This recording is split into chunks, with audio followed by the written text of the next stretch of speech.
This video is now in session, and today I want to do more of kind of like an experimental video.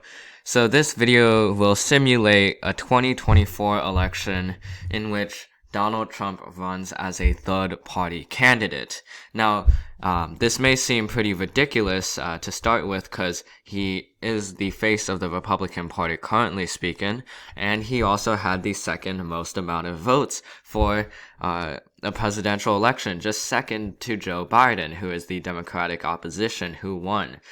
So why would Donald Trump then make his own third party? Well, and what we've seen in just the past few weeks is a lot of Republicans starting to turn away Trump, starting to go more of what they think is right rather than what Trump thinks is right. And as a result, that's really not that really is hurting Trump, mainly because he values those with loyalty, and when there are a lot of Republican operatives who have been loyal to him for the past 4 years but then suddenly become not as loyal, then he starts to get his feelings hurt. So as a result, we could see a situation where Donald Trump just makes his own party.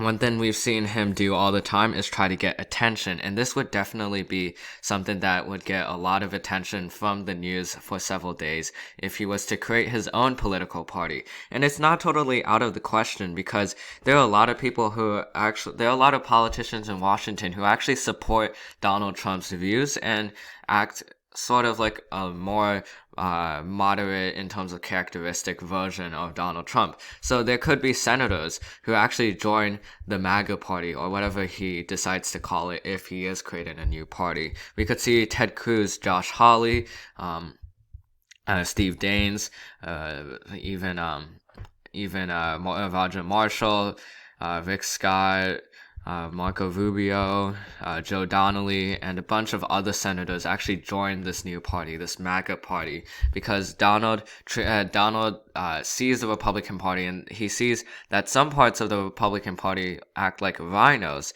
which are essentially opposition Republican infighting, or Republican, more moderate Republicans who do stuff with Democrats. So we could see that happening, and Donald has, before his Twitter account was deleted, he did talk about how Republicans, there were many weak Republicans, and that Brian Kemp and as well as Brad Raffensperger were traitors to the Republican Party, and they didn't do what he wanted to do, and called them rhinos as a result. There were people who wanted to hang Mike Pence because he wasn't being conservative enough. And what I mean by conservative enough was simply trying to overturn the elections, which he legally could not do. But that's all over us at this point. We just need to go forward and not try to I guess reflect too much on the past, even though that Capitol storming will take a lot of reflection. So this is a situation that could occur, and let's simulate this situation. And I'm also, after this, I'm going to be adding in another candidate, and I'll explain why. So in this situation, of course, all the safe states that happened from 2020 will continue to be safe, and there'll be some new additions as a result. Michigan, Minnesota, I believe, will be safe, so as Virginia, and that is all of them. Maine's 1st District at large will also be safe. So just by the safe states alone, Joe Biden would have 238 electoral votes, which is a lot, and that puts him in prime position to get a landslide election if this occurs, because Donald Trump will be taking away a lot of the Republican votes. Now, in terms of states, safe states for Republicans, the answer to that is there is only one that is safe, and that is Utah. If Mitt Romney is running, then Utah will definitely be safe, but Utah is special in that there's a lot of Mormon populations, and while a lot of them are conservative, as conservative as Donald Trump, they also, part of their religion is to be more morally right. And as a result, I could see a situation where a lot of people to the point where it would be by safe margins, would vote for Mitt Romney instead of Donald Trump. Even though they might align their views more with Donald Trump, they just see him as not a good president. So that's the only safe state for Republicans, I believe. Yes. Okay. And then for the MAGA party, there are some amount of safe states: Idaho, Wyoming, North Dakota, South Dakota. Nebraska's at-large district is actually not safe, but Nebraska's 3rd district, I believe, will go to Donald Trump if this happens. Oklahoma, Arkansas, Alabama, Kentucky, and West Virginia. So these are all states that I believe will go to Donald Trump by safe margins, mainly because a lot of people in these states are incredibly conservative, so they would vote for someone like Donald Trump over Mitt Romney, who in their mind seems more like a rhino. Now let's go to the likely states, and this is where Joe Biden gets over 270 electoral votes. This would mean he would get Nevada easily as likely, almost safe. He would get Georgia, North Carolina, and Florida all as likely states, mainly because the Republicans are splitting their vote between Mitt Romney and Donald Trump. And then we also have Wisconsin and Pennsylvania that I believe will go as likely. So those are all the likely states for Democrats. For Republicans, there are a few: Montana, Missouri, and Indiana. All of these states I think will go for Mitt Romney because there are a lot of more moderates in these states, and tie that with the Democratic vote and the MAGA vote. I believe that Republicans will ultimately come on top in Montana, Missouri, and Indiana. So that is Mitt Romney. Now let's talk about Donald Trump. He will have Nebraska's at-large district. Oh, I also forgot, Nebraska's 2nd district goes for Democrats, but Trump gets Nebraska's at-large district mainly because he will probably win Nebraska's 3rd district by a safe margin, while the other two parties will not be able to win their districts by safe margins. So that is Nebraska's at-large. Others include Louisiana, Mississippi, Tennessee, and that is it. But that's still a lot for a third-party candidate. In fact, that would probably be that. I mean, Donald Trump creating a third party alone would be historic in a good way, and if Donald Trump were to do that, that's probably one part of his legacy that would be great. Other parts of his legacy, much more questionable, but if he creates a third party, he will be known as the first person to actually start a new chapter in American politics if this occurs, because even after Donald Trump dies, I still believe that if he were to create the MAGA party, it would survive, and if you keep watching forward, you'll see that another third party will approach, and I'll tell you who that will be. But let's just quickly fill in the rest of the map. Joe Biden would win Arizona, actually, I think he would win Arizona by likely margins at this point. But Texas, lean margins, not South Carolina. Ohio and Iowa will be won by lean margins, and so as Maine's 2nd district. These are all states that were targeted by Democrats in the 2020 election, but they were not able to get any of these.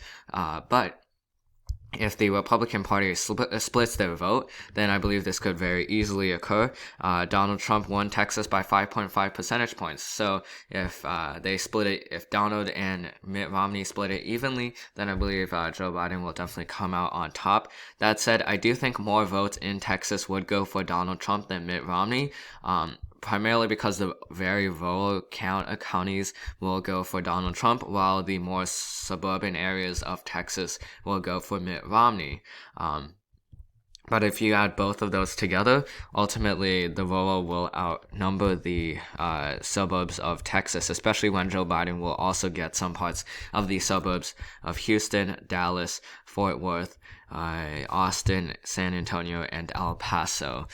So that is on map. But now let's fill in the rest of these states. Mitt Romney, I think he'll be able to win Nebraska's 1st district by a tilt margin. It will be very close, but Donald Trump won Nebraska's 1st district by I believe, exactly 15 votes. Yeah, exactly 15 votes. So if they split it up, I do believe there are more moderates in Nebraska's first district than more ultra conservatives. So overall, Mitt Romney would be able to edge it out. And I'm just using Mitt Romney as an example. It could be someone else. Someone like Marco Rubio, if he doesn't join the MAGA party. This is all hypothetical. Now, let's go to the tilt states. The tilt states are, I believe that South Carolina will actually go as a tilt for Mitt Romney, primarily because there are, again, more moderates in South Carolina than there are ultra conservatives. So that will give a win for Mitt Romney. That said, it's going to be very close if this occurs, and Joe Biden could definitely campaign in South Carolina and try to flip that state. Again, this is all a hypothetical. Now, Kansas and Alaska. I'm going to go Kansas first. I think Kansas will just be won out by Donald Trump, but just under a percentage point in terms of a win. Primarily because of the middle parts of Kansas that are much more rural, but there are definitely parts like Wichita that will vote for Mitt Romney. So that is Kansas. Finally, Alaska, I believe that Joe Biden will be able to flip Alaska. And this is primarily because of the independents in Alaska that caucus with the Democrats. They've really been pushing Alaska more and more for Democrats. And when a lot of the Republican Party is split in their vote between Mitt Romney and Donald Trump, then Joe Biden will definitely be able to come out on top, but just by a small margin. That would be historic, though. Democrats have not gotten Alaska in a long time, presidentially speaking. So that would be a historic win for Democrats. But it's not a major win, as it's just 3 electoral votes. Now, what happens if someone like Bernie Sanders runs as a result of Donald Trump running as a third-party candidate? This would definitely be a revolution, not in the policies Bernie Sanders would bring, but more because for the first time in a long time in American politics, there would definitely be new third parties that would contribute a lot to the politics of America. Now, again, this is all hypothetical, and Bernie Sanders will probably only create a new party if Donald Trump creates his own party. But what happens if he creates his new party? Well, I think he'll be able to win California because that's a pretty liberal area. Nevada, I think he'll be able to win as well just by looking at the 2020 Democratic primaries. Bernie Sanders won a lot of the votes, especially from the Culinary Union of Nevada. So that is Nevada. In terms of, that's it for the West, but for the Northeast, he'll be most likely able to win Massachusetts by lean margins. And then he'll be able to win Vermont and New Hampshire by almost safe margins, again because of the 2020 Democratic primary. Bernie Sanders beat Joe Biden in both of these states, and if Elizabeth Warren and other candidates did not endorse for Joe Biden, or I guess were not more moderate, or I guess were not more moderate, then Bernie Sanders would have definitely won Massachusetts. Now, he would also take away some of the Democratic vote in Washington and Oregon, as well as Colorado, as well as Arizona, which would put Democrats in lean or likely margins in those states. Virginia, I think it will go definitely back to likely, and so as Maryland, because those, especially the Washington area, are heavily Democratic. So that's ultimately what I think will occur. And then Minnesota will go there, and all the 4 Rust Belt states would be likely. So that's what that's what a map would look like if Bernie Sanders and Donald Trump run as third-party candidates. This would be significant if it occurred, but this is unlikely to occur as much as a nerd in politics would love this kind of situation. But anyway, this is the end of this video, and I'll see you in the next one.